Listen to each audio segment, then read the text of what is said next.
Trading breaks. The telltale sign for unprofitability without having to say, I am an unprofitable trader and I can't make any money in the markets. Hope everyone's doing well, and in this video I'm talking about trading breaks. And I want to talk deeper about trading breaks because it's something that has recently crossed my mind a bit more with some experience I have had and how the markets have been, and I'm thinking about trading breaks more, and I'm like, this used to be something that I always thought meant you're unprofitable, and I would always see people in the past say I'm taking a break, but like realistically you knew they were never coming back because they were losing a lot of money. They didn't say how much they lost, but you knew they were never coming back. All the old days of Twitter. But trading breaks are not necessarily just covers from profitability, and they should be utilized, I think, in everyone's personal trading anyway. So first things first, what is a trading break? Now, this is a period where you're taking no trades, not even demo. Please don't even do demo trades. If you're taking demo trades, like you're maybe taking a break from live money, but you're still mentally there. You're following hopefully some strategy, some plans, and you're not really fully removing yourself and letting your mind rest, or the keyboards rest, or your sweaty palms rest. That's what we're talking about here. Now, this is mostly viewed, I feel like, as a mental thing, but it doesn't necessarily have to be. There can be a strategic component to trading breaks, which I want to get into. Now, in my own experience, which I'll talk about first before I answer the question, because there's actually some interesting answers that I have to the question, should I take a trading break? Just give me a minute, I'll get there. But in my own example, I have a lot of data, hundreds if not thousands of trades tracked, journaled, logged on TradeZella, link them down below. You don't have to use them, but I would encourage you to gather data. If you've watched recent videos on the channel, you know how important I think gathering data is, just because when you have it, you have confidence in changing things because you're losing or doing the same things because you're winning.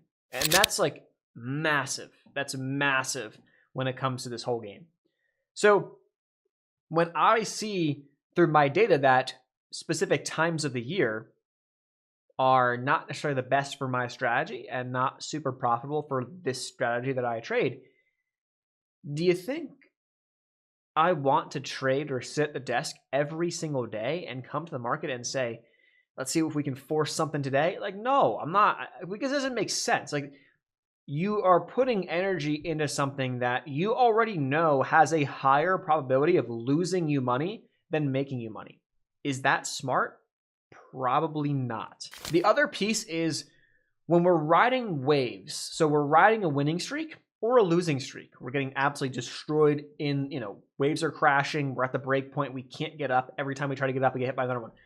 When we're riding these periods and we're in these periods, we have a general idea of like what our streaks have been. So hear me out.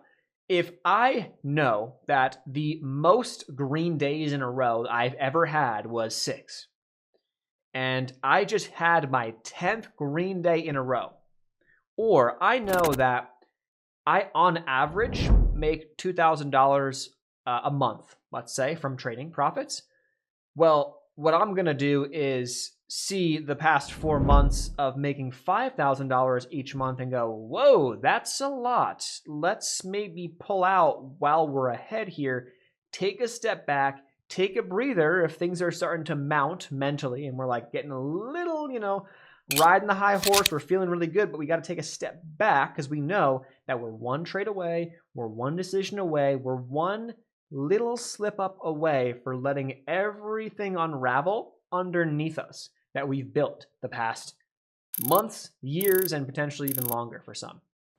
So when I see that, I actually think to myself, maybe I should take a break because I've literally been so hot. And I know that inevitably, like, this is not how trading works. I'm going to go on a red streak. So let's pull out. Let's take some profit. Let's go do something cool. Maybe pay off debts if you have them, or invest it, put it away, or don't do any of that. Just leave it in the account and just take a step back, go for a walk. Like, go on a vacation. If you're not profitable, go for a walk. You know what I mean? Like just take a step back from the whole thing. And in that case, take a trading break. Now, real quick, before we get into the next part of the video, I do want to thank the sponsor of today's video, Iron Beam. Welcome to Iron Beam, the future of futures trading. With our cutting-edge chart trading feature and 300+ indicators, you can now trade directly off the chart anytime, anywhere. Delivering seamless trading across all platforms, the Iron Beam journey is supported by 24-hour trader support, low day trade margins, and no account minimums. Iron Beam brings the future into the present. Join now and augment your trading experience. So now to the question of, should you take a trading break? Now, I'm obviously not able to look inside your accounts, and a lot of people talk about things. They'll say one thing, but they won't actually, like what's actually happening in their account is a lot different from what they're saying, so there's that component too.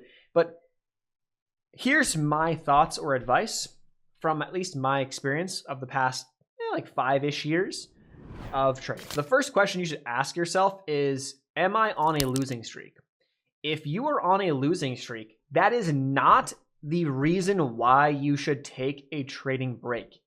There are two ways to view a losing streak. Is it a good losing streak or is it a bad losing streak?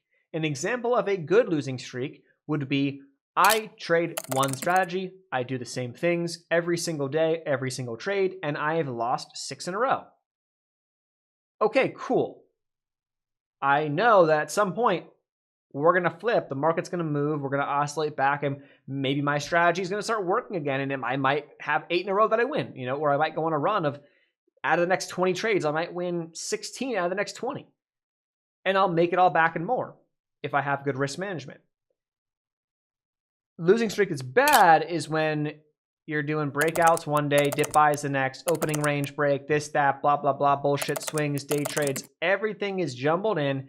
You're changing variables and you're losing. That situation, you could lose 10, 20 in a row. I mean, why not? Because you're changing up every single day. You do not have data behind any of the strategies that you're operating under. So you don't know what they all, could provide you when you literally have a decent sample size of just trading the same strategy, the same setup, the same criteria, but you don't have that. So that would be an example of a bad losing streak, or that losing streak also happens to be with, terrible risk management, like one trade you win $100, the next you lose 600, the next you win 1,000, the next you lose 2,000. Like that is an absolute jumbled mess of terrible risk management.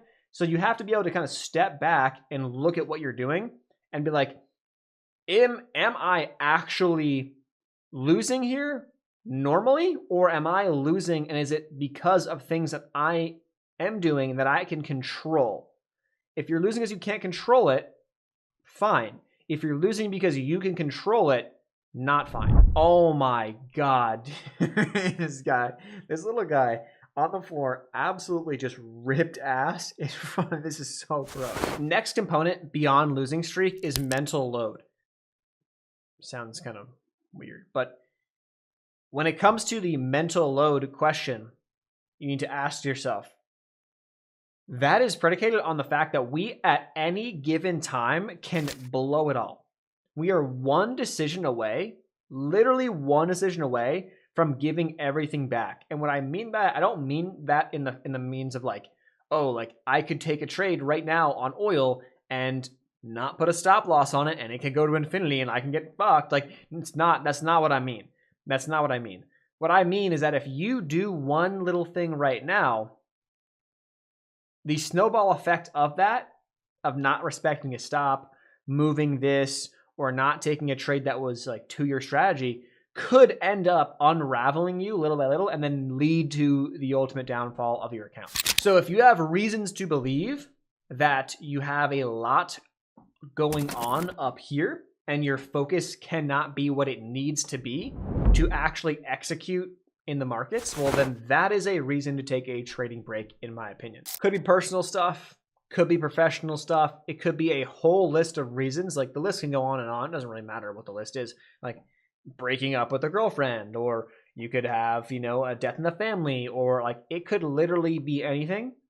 But if that is going to affect you and you have reason to believe that when your focus drops, you lose money because you've got maybe data to back that up. Again, TradeZella plug, right? Why we journal, why we log our trades, so that we have that data we can look back on and say, oh man, yeah, every time that I feel a little anxious, or every time I have a little bit of a, shit going on in my personal life, I always tend to lose in the coming days after. That's great stuff, because now we can use that to our benefit and not actually lose more in the future, right?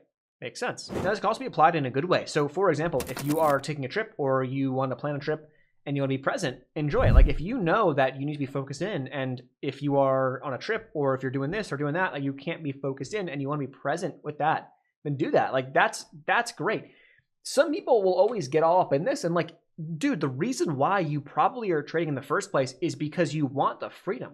So when you have the opportunity to take a trip or to take a Tuesday off and go hang out and go to a game or do this or that, take it. Take it. And don't sit there like, oh, fuck the fucking markets, dude, oil, oh, dude, oh my fuck. You're gonna ruin the experience. So what you ultimately want in the first place is it's ruined because of this, right? So that could be a good reason to take a trading break. And that's awesome. Like, that is the ultimate, like, that is why you're taking a break. When you can do something like that, because trading's afforded you the opportunity to do that, that is what it's all about, in my view. Sometimes it's really as simple as just asking yourself why you trade in the first place. And that'll answer a lot of your questions.